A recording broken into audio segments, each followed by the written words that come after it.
Magandang araw po sa inyong lahat. Ngayon ay araw ng Sabado, Sabado de Gloria, no? Ngayon ay Black Saturday. And we are on diary entry number 804.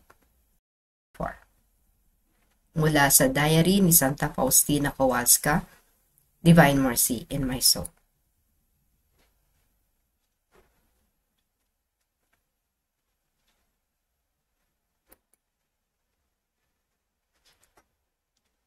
My Jesus, how little these people talk about you.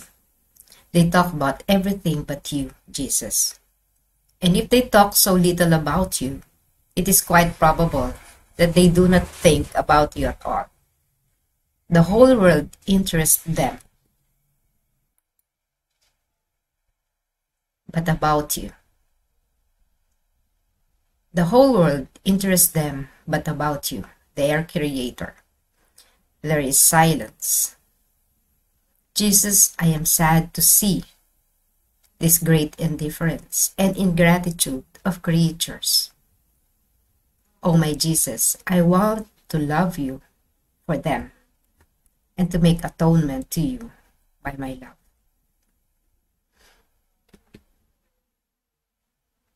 Aking Jesus, halos hindi ka napapag-usapan ng mga taong ito. Pinag-uusapan nila ang lahat maliban sa iyo, Jesus.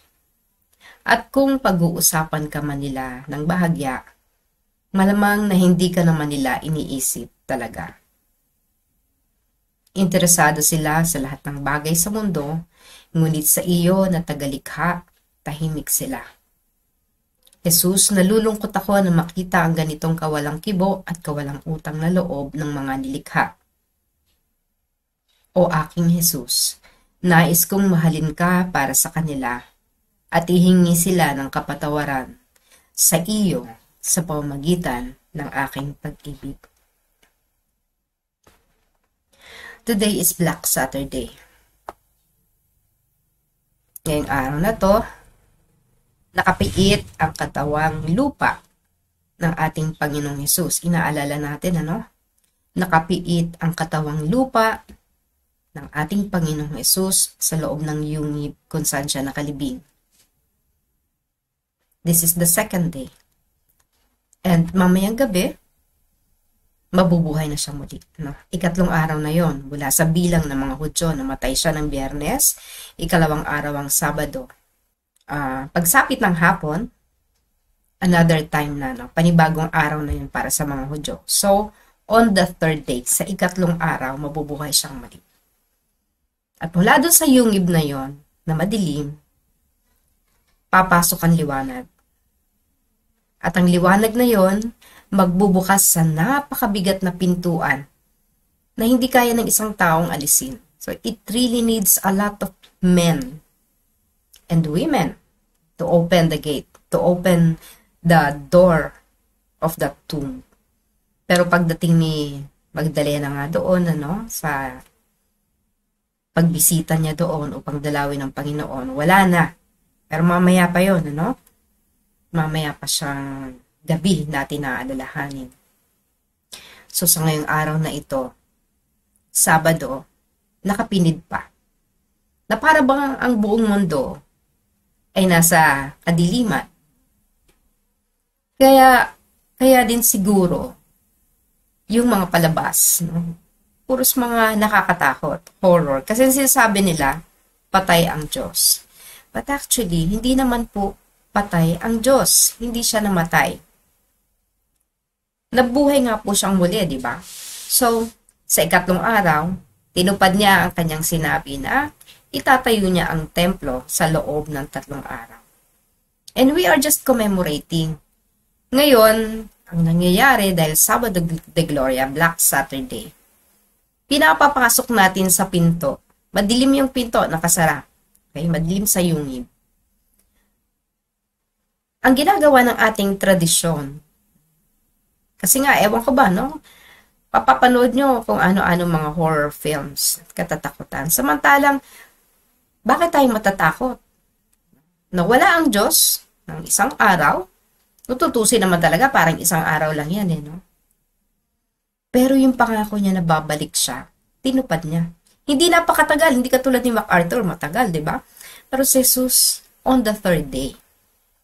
So, kung magkahasik tayo ng kadiliman sa araw na to dahil lamang sa madilim ang yungib na kalibing doon ng ating Panginoon, lalo lamang nating pinapadilim ang ating mundo. Dapat kasi tayo na yung magbubukas ng pinto. Tayo na ang magiging liwanag, magsisilbing liwanag. Pero ang nangyayari, hindi tayo ang nagsisilbing liwanag sapagkat lalo pa nating pinadidilim. Sa pagdilim ng araw na ito, maraming mga tao po talaga. Makikita natin na sa kadiliman, iilan lamang po ang tao na talagang magninilay sa araw na ito. Parang ang lahat, okay na. Namatay na si Kristo, pwede na tayong magpunta sa beach, mag-outing, no? So, mapapansin nyo ngayong Sabado, nandun yung maraming tao. Nandun sila nagtitipon sa layaw ng katawan. Not in the meditative, not in prayer mode. No, anong ginagawa? Di syempre, pag nandun tayo, kinalimutan natin yung liwanag. So, we are actually in darkness. Kapag ginawa natin yan, mamaya, no? Baka nga ngayon, naghahanda na yung mga kapatid natin para sa outing.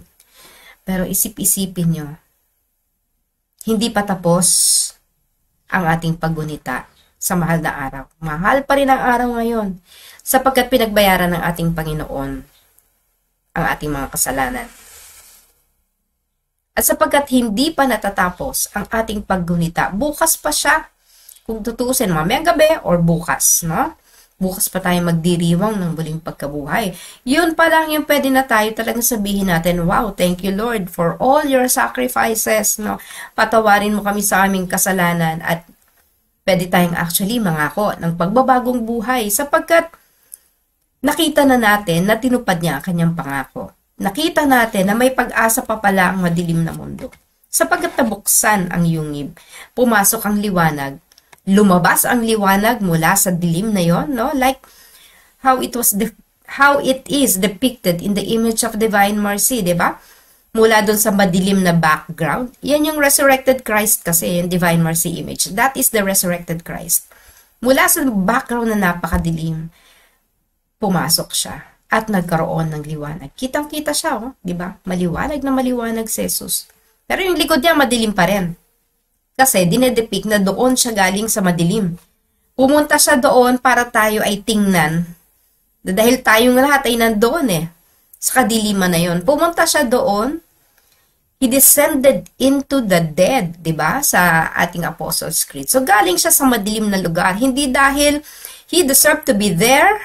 Hindi dahil he deserved to be in darkness. Kundi dahil para tayo ay tingnan doon at isalba. At dalhin sa liwanag.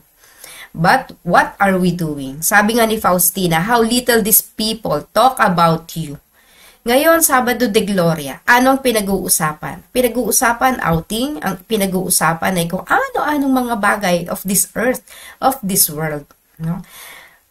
Well, pwede rin nag-uusap, pwede rin family reunion, pero nasaan si Jesus doon? Ano ang masasabi nyo tungkol sa nagdaang mahal na araw? O ginawa mo lang ang mahabang holy days, no? Mahal na araw.